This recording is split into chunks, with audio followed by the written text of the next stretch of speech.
السلام علیکم دوستو، میرا نام ہے شیخ کاشف۔ آپ دیکھ رہے ہیں ایس کے ٹی وی۔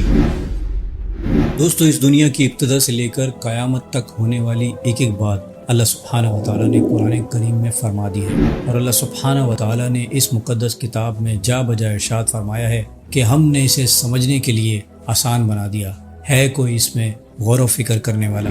دوستو، سورہ کہف میں اللہ سبحانہ و تعالیٰ نے اپنے ایک ایسے بندے کا ذکر فرمایا ہے جنہیں قرآن کریم میں ذوالقرنین کہہ کر پکارا گیا ہے، اور ذوالقرنین وہ پراسرار شخصیت ہیں جنہیں ایسی معجزاتی طاقتیں عطا کی گئیں کہ حضرت ذوالقرنین علیہ السلام، حضرت سلیمان علیہ السلام کے بعد وہ دوسری شخصیت ہیں جنہیں اس پوری روئے زمین کی بادشاہت سے نوازا گیا۔ اس کے ساتھ ساتھ انہیں ایسا علم عطا کیا گیا جسے استعمال کرتے ہوئے حضرت ذوالقرنین علیہ السلام ایک زمین سے دوسری زمین تک پہنچ جاتے تھے، اور آپ علیہ السلام آسمان کے ان دروازوں کو استعمال کرنا سیکھ چکے تھے کہ جن دروازوں سے انبیاء اکرام نے اس زمین سے آسمانوں کا سفر کیا تھا، اور حضرت ذوالقرنین علیہ السلام نے آسمان کے ان خفیہ دروازوں کو استعمال کرتے ہوئے ایک ایسے مقام تک جا پہنچے جہاں سورج کالے پانی میں ڈوب رہا تھا۔ جبکہ سورہ کہف میں ایسی معجزاتی باتیں اور واقعات بیان کیے گئے ہیں جنہیں آج کی سائنس بھی پوری طریقے سے ایکسپلین کرنے سے قاصر ہے، کیونکہ سورہ کہف میں اصحاب کہف کا واقعہ بیان کیا گیا ہے کہ کس طرح سے 7 لوگ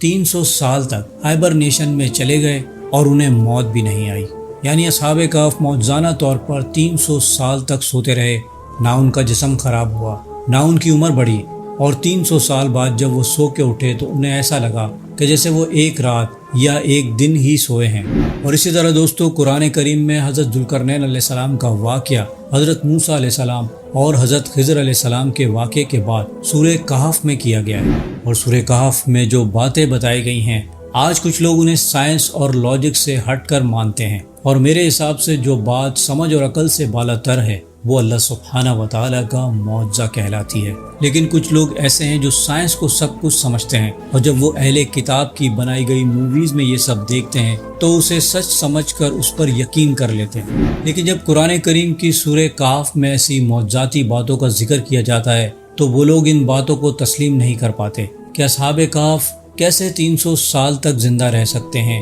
یا حضرت ذوالقرنین علیہ السلام کیسے آسمانوں کا سفر کر سکتے ہیں۔ اور دوستو، یقین مانیے، اگر ہم نے آج ان باتوں کو سمجھنے کی کوشش نہیں کی تو دجال جو کرتب و کمالات دکھائے گا اس کے مکر و فریب اور دجل سے ہم کیسے بچ پائیں گے؟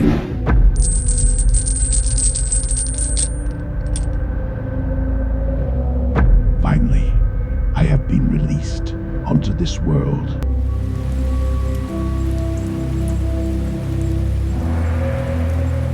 If I bring your family back from the dead, then will you believe I am your Lord? Where there was poverty, follow me, and you will never want. جبکہ سورہ کہف کے متعلق نبی کریم صلی اللہ علیہ وآلہ وسلم نے ارشاد فرمایا کہ جو شخص بھی ہر جمعے کی نماز کے بعد سورہ کہف کی تلاوت کرے گا تو وہ دجال کے فتنے سے محفوظ رہے گا، کیونکہ اگر ہم سورہ کہف کو سمجھنے میں کامیاب ہو گئے تو دجال کا دجل ہمیں صرف میلے میں کرتب دکھانے والے جادوگر کے علاوہ کچھ نہیں لگے گا، کیونکہ دجال کا دجل اتنا خطرناک ہے کہ ایک آدمی کے بیچ سے وہ 2 ٹکڑے کرے گا اور اس کے بیچ سے چل کر جائے گا، اور پھر دوبارہ دونوں ٹکڑوں کو ملا کر اس انسان کو ٹھیک اور زندہ کر دے گا۔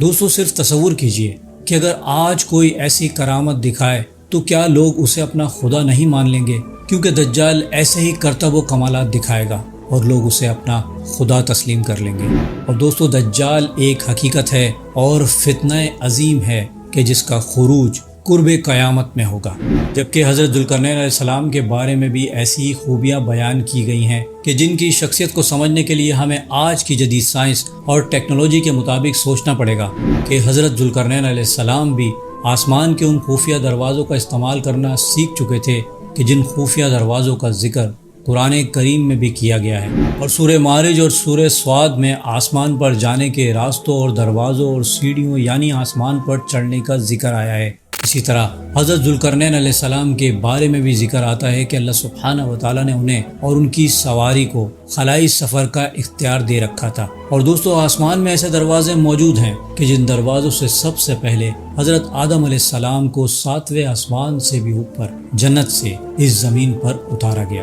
ایک روایت میں حضرت کعب احبار رضی اللہ تعالیٰ عنہ ارشاد فرماتے ہیں کہ حضرت ذوالقرنین علیہ السلام نے اپنا گھوڑا ایک ستارے پر باندھا تھا، جبکہ یہودیوں کی مقدس کتاب میں اس ستارے کا نام سریا بتایا گیا ہے۔ اور حضرت علی شیر خدا رضی اللہ تعالیٰ عنہ نے حضرت ذوالقرنین علیہ السلام کے بارے میں ارشاد فرمایا کہ وہ بادلوں پر سفر کیا کرتے تھے۔ اور اسی طرح حضرت عمر فاروق رضی اللہ تعالیٰ عنہ کے زمانے میں جب ایک صحابی رسول صلی اللہ علیہ وسلم نے اپنے بیٹے کا نام ذوالقرنین رکھا تو حضرت عمر فاروق رضی اللہ تعالیٰ عنہ نے ان سے غصے سے فرمایا کہ پیغمبروں کے نام پر اپنے نام رکھنا تم لوگوں کے لیے کافی نہیں، جو اب تم لوگوں نے فرشتوں کے نام بھی رکھنا شروع کر دیے ہیں۔ دوستو، ان روایت سے ہمیں یہ معلوم ہوتا ہے کہ حضرت ذوالقرنین علیہ السلام ایک پراسرار شخصیت تھے۔ اسی طرح ایک مرتبہ نبی کریم صلی اللہ علیہ وسلم کی خدمت اقدس میں یہود آئے۔ ان یہودیوں نے آپ صلی اللہ علیہ وسلم سے 3 سوال کیے، ایک روح کے متعلق، دوسرا اصحاب کہف کے متعلق، تیسرا حضرت ذوالقرنین علیہ السلام کے متعلق۔ اور یہ تینوں ہی سوال ایسے ہیں جو ہماری عام زندگی سے تعلق نہیں رکھتے۔ نمبر 1 روح، نمبر 2 اصحاب کہف، اور نمبر 3 حضرت ذوالقرنین علیہ السلام۔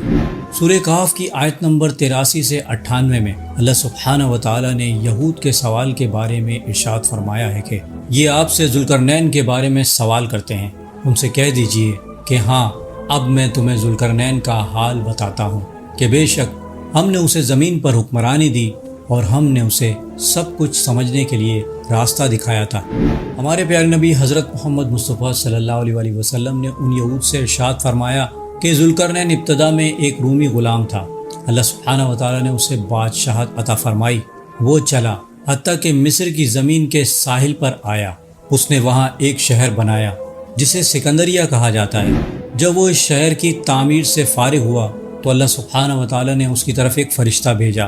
وہ فرشتہ اسے اوپر آسمان پر لے گیا، اور جب وہ فرشتہ آسمان کے درمیان بلند ہوا تو فرشتے نے کہا ذوالقرنین نیچے دیکھو۔ اس وقت ذوالقرنین نے کہا کہ میں اپنا شہر اور اس کے ساتھ دوسرے شہر دیکھ رہا ہوں۔ پھر وہ فرشتہ اسے مزید اوپر لے گیا اور پھر کہا اے ذوالقرنین نیچے دیکھو، اور ذوالقرنین نے اب کی بار کہا میرا شہر دوسرے شہروں کے ساتھ خلط ملط ہو گیا ہے، میں اپنے شہر اور دوسرے شہر میں فرق نہیں کر پا رہا۔ تو پھر وہ فرشتہ اسے مزید اوپر لے گیا اور کہا اب نیچے دیکھو، تو ذوالقرنین نے کہا میں صرف اپنا شہر دیکھ رہا ہوں اور مجھے اب کوئی دوسرا شہر نظر نہیں آ رہا۔ اس فرشتے نے کہا اے ذوالقرنین، یہ ساری کی ساری زمین ہے جو تجھے دکھائی دے رہی ہے، اور جسے زمین نے گھیرا ہوا ہے وہ سمندر ہے۔ تیرے رب نے ارادہ فرمایا کہ تجھے ساری زمین دکھائے، جبکہ اس زمین میں اللہ سبحانہ و تعالیٰ نے تجھے بادشاہ بنایا ہے۔ اس کے بعد حضرت ذوالقرنین علیہ السلام نے سفر کیے۔